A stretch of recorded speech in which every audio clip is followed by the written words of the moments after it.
এক নাম্বার, যদি জ্ঞান বেশি হয়ে যায়, জ্ঞান যদি বেশি হয় তাহলে মানুষ অহংকার করে, ঠিক কি না? দ্বিতীয় নাম্বার, যদি টাকা পয়সা বেশি হয় তাহলে অহংকার শুরু হয়ে যায়। এরকম টাকা পয়সাওয়ালা অহংকারী মানুষ আছে না নাই? তৃতীয় নাম্বার, যখন সম্পদ বেশি হয়ে যায় তখনই অহংকার বেড়ে যায়, ঠিক কি না? চার নাম্বার, যদি ক্ষমতা পায় তখনই অহংকার দেখে কে? যে থাকে চেয়ারে সে থাকে গেয়ারে, ঠিক কি না? চেয়ারে বসার পরে আর কোনো হুঁশ থাকে? তবে ভালো করে স্মরণ রাখতে হবে, এই যে আমি যে চেয়ারে বসেছি এই চেয়ারটা আমার জন্য স্থায়ী হতে পারে। আমার আগে আমার প্রিয় ভাই আলোচনা করেছেন, তার আগে একজন আলোচনা করেছেন, আমার পরেও একজন বসতে পারে। বোঝা গেল এই চেয়ার আমার জন্য স্থায়ী। দুনিয়ার সকল চেয়ার হচ্ছে অস্থায়ী চেয়ার, একমাত্র একটা চেয়ার হচ্ছে ওয়াসিয়া কুরসিয়্যুস সামাওয়াতি ওয়াল আরদ, সেটা আল্লাহর চেয়ার। আল্লাহর চেয়ার থেকে কখনো আল্লাহকে নামানো যাবে? অনেক সময় ক্ষমতার গরম দেখাই, টাকার গরম দেখাই, সম্পদের গরম দেখাই, জ্ঞানের গরম দেখায়। এরকম লোক আমাদের সমাজে আছে না নাই? শয়তান কিন্তু অহংকার করেই ধ্বংস হয়েছে, ঠিক কি না? আরো জোরে বলেন, ঠিক কি না? তারিখ ইবনে জারির ভিতরে এসেছে, শয়তানকে আল্লাহ তাআলা অনেক ক্ষমতা দিয়েছিল। আল্লাহ পাক রব্বুল আলামিন, এই ঘটনার দিকে যাব না, দুনিয়ার ভিতরে এমন কোন জায়গা বাকি ছিল না যেখান থেকে শয়তান আল্লাহর জন্য সেজদা দেয় নাই। যখন সকল জিনদেরকে আল্লাহ পাক রব্বুল আলামিনের অর্ডারে জিবরাইল সাল্লাম পিটিয়ে সমতল ভূমি থেকে জঙ্গলে পাঠিয়ে দিয়েছে, একটা ছোট্ট জিনের বাচ্চা ছিল, সুন্দর জিনের বাচ্চা। এরকম সুন্দর জিনের বাচ্চা দেখে জিবরাইল সাল্লামের মায়া লেগেছে। তিনি মনে মনে ভাবতেছেন, এত সুন্দর জিনের বাচ্চাটাকে কিভাবে মারি। এবার জিবরাইল আলাইহিস সালাম ওই সন্তানটাকে মারেন নাই, তিনি আদর করেছেন। আল্লাহ পাক রব্বুল আলামিনের কাছ থেকে পারমিশন চেয়েছেন, আল্লাহ যদি আপনি আমাকে পারমিশন দেন তাহলে এই বাচ্চাটাকে লালন পালন করব। আল্লাহ বলেন, ঠিক আছে, পারমিশন দিয়ে দিলাম। এবার জিবরাইল আলাইহিস সালাম এই সন্তানকে কিভাবে খাওয়াবেন, আল্লাহ পাক রব্বুল আলামিন তার নূরের পাখার ভিতরে দুইটা আঙ্গুলের মতো করে দিয়েছেন, সেখান থেকে দুইটা স্তনের মতো করে দিয়েছেন। এক আঙ্গুল থেকে আল্লাহ পাক রব্বুল আলামিন জান্নাতি দুধ বের করতেন, আর এক আঙ্গুল থেকে আল্লাহ পাক রব্বুল আলামিন জান্নাতি মধু বের করতেন। দুনিয়ার ভিতরে সবচেয়ে দামি খাবার হচ্ছে দুধ আর মধু। নবীজি সাল্লাল্লাহু আলাইহি সাল্লাম জানিয়ে দিয়েছেন, মধু হচ্ছে এমন একটা খাবার, মাল্লাইকাল আসালা সালাসা গুদওয়াতিন ফি কুল্লি শাহরিন লাম ইউসিবহু আযীমুম মিনাল বালা। যে ব্যক্তি প্রতি মাসে হাতের ভিতরে রেখে চেটে 3 বার মধু খাবে, আল্লাহ পাক রব্বুল আলামিন তাকে সকল ধরনের রোগ থেকে হেফাজত করবে। বলেন সুবহানাল্লাহ। মধু খাবেন, তবে অরিজিনালটা খেতে হবে। আমাদের ভিতরে ভেজাল আছে না নাই? আর জোরে বলেন, অরিজিনাল মধু খেলে সুস্থতার নিয়ামত দিবেন কে? বাসার ভিতরে মধু রাখবেন, আপনার খাবারের একটা তালিকায় মধু রাখবেন, ঠিক আছে তো ইনশাআল্লাহ। আর দুধ হচ্ছে এমন একটা খাবার, যে খাবার খেলে মেধা বেড়ে যায়। ইমাম বুখারী রহমাতুল্লাহি আলাইহির মা বলতেন, আমি আমার সন্তানকে বেশি দুধ খাওয়াতাম, পানির পরিবর্তে দুধ খাওয়াতাম, এই জন্য তার মেধা এতটা ভালো ছিল, তিনি যে হাদিসটা একবার শুনতেন আর কখনো ভুলতেন। এজন্য দুধ অরিজিনালটা খেতে হবে, কিন্তু ভেজাল আমাদের সমাজে আছে না নাই? আর সেটা যদি হয় জান্নাতি দুধ আর জান্নাতি মধু, তার ভিতরে আর কোনো ভেজাল থাকার কথা। এই যে জিনের সুন্দর বাচ্চাটা, যার নাম হচ্ছে আজাজিল, নাম কি? আওয়াজ দিয়ে বলেন, নাম কি? আজাজিল। এই আজাজিলকে জিবরাইল আলাইহিস সালাম নিজে, ফেরেশতাদের সর্দার, নিজে একটা আঙ্গুল দ্বারা দুধ খাওয়াতেন, জান্নাতি দুধ, আর একটা আঙ্গুল দ্বারা মধু খাওয়াতেন। এবার আস্তে আস্তে সে বড় হয়েছে, স্বয়ং জিবরাইল আলাইহিস সালাম নিজে তাকে শিক্ষা দিয়েছেন, আসমানি জ্ঞান সব শিক্ষা দিয়েছেন।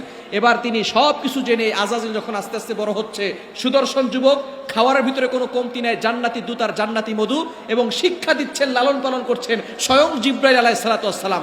আস্তে আস্তে যখন বড় হচ্ছেন, এবার আল্লাহ তাআলাকে চেনা শুরু করছে, চিনতে চিনতে দুনিয়ার ভিতরে সেই ইবাদত করা শুরু করেছে। আল্লাহ পাক রব্বুল আলামিন তাকে দুনিয়ার বাদশা বানিয়ে দিয়েছে। বলেন সুবহানাল্লাহ। শুধু তাই নয়, দুনিয়ার ভিতরে এমন কোন জায়গা নাই যেই জায়গায় আল্লাহর জন্য তার কপাল সেজদায় লাগায় নাই। বলেন সুবহানাল্লাহ। বোঝা গেল তার ভালোবাসা অন্য কিছু ছিল না, শুধুমাত্র একমাত্র আল্লাহর ভালোবাসা ছিল, আল্লাহর জন্য ইবাদত করত। এবার আল্লাহ পাক রব্বুল আলামিন তাকে শুধু দুনিয়ায় রাখেন নাই, মুআল্লিমুল মালায়েকা, ফেরেশতাদের শিক্ষক বানিয়ে দিয়েছে। শুধু তাই নয়, তাকে জান্নাতের সর্দার বানিয়ে দিয়েছেন। বোঝা গেল তার রহমতকে, আল্লাহ তাআলা তার প্রতি রহমতকে কম করছেন না বেশি করছে। এক নাম্বার, জান্নাতি খাবার খাওয়াইছেন। দ্বিতীয় নাম্বার, জিবরাইল সাল্লাম নিজে তাকে শিক্ষা দিয়েছেন। তৃতীয় নাম্বার, ৮০,০০০ বছর ধরে দুনিয়ার ভিতরে ইবাদত করেছে, দুনিয়ার বাচ্চা হয়েছে, জান্নাতের বাচ্চা হয়েছে, মুআল্লিমুল মালায়েকা, ফেরেশতাদের শিক্ষক হয়েছে। এমন সময় আল্লাহ পাক রব্বুল আলামিন চিন্তা করলেন, আমি প্রতিনিধি বানাতে চাই, আমি মানুষ বানাতে চাই।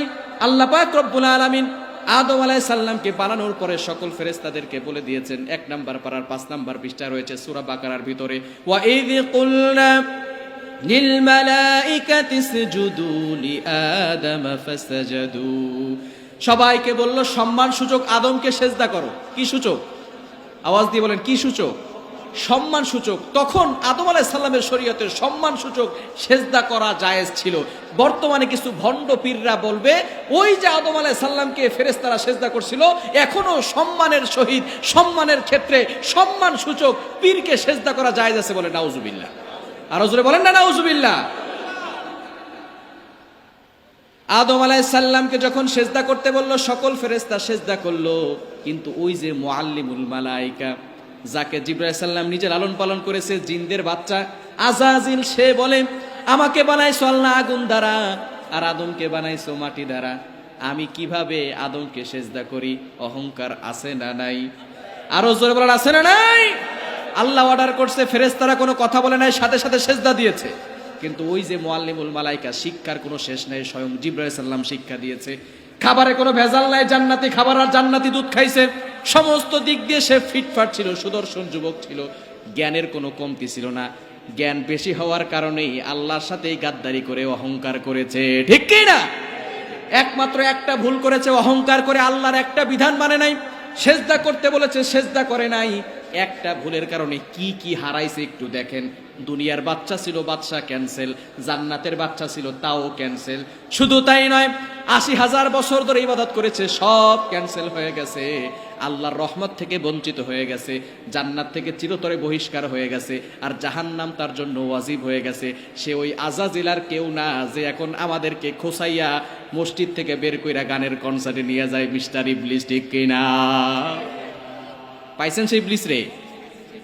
শিক্ষার কোনো কমতি ছিল না, খাওয়া দাওয়ার কোনো কমতি ছিল না, কিন্তু একমাত্র অহংকার করার কারণে চিরতরে জান্নাত থেকে বিদায় হয়ে গেছে, জাহান্নাম ওয়াজিব হয়ে গেছে।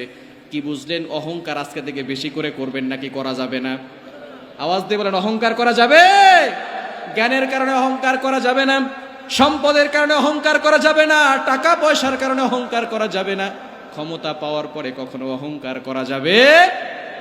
রহমানের বান্দাদের এক নাম্বার গুণ হচ্ছে তারা সব সময় বিনয়ী হয়, তারা কখনো অহংকার করে পারবো তো ইনশাআল্লাহ? অহংকার করা যাবে না, বিনয়ী হতে হবে। যত বেশি বিনয়ী হবেন, বলেন তো কিয়ামতের ময়দানে সবচেয়ে ভারী আমল কোনটা হবে? কেউ বলতে পারবেন?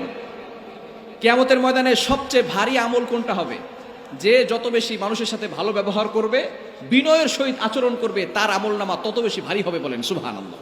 তিরমিজি শরীফের হাদিস, যে যত বেশি মানুষের সাথে ভালো আচরণ করবে এবং যত বেশি বিনয়ের সাথে মানুষের সাথে আচরণ করবে, তার আমল নামা সবচেয়ে বেশি ভারী হবে। বলেন সুবহানাল্লাহ। এজন্য বিনয়ী হওয়ার দরকার আছে না নাই? শুধু পুরুষের জন্য ওয়াজ নয়, নারীদের জন্য একই ওয়াজ। অহংকার কখনো করা যাবে না। অনেক সময় নারীরা সুন্দর হওয়ার কারণে অহংকার করে, বড়লোক হওয়ার কারণে অহংকার করে, টাকা পয়সা থাকার কারণে অহংকার করে। যে যাই হোক না কেন, সব সময় চিন্তা করতে হবে আমি আল্লাহর বান্দা এবং আল্লাহর বান্দি। অহংকার হচ্ছে আল্লাহর চাদর, আল্লাহর চাদর নিয়ে টানাটানি করা যাবে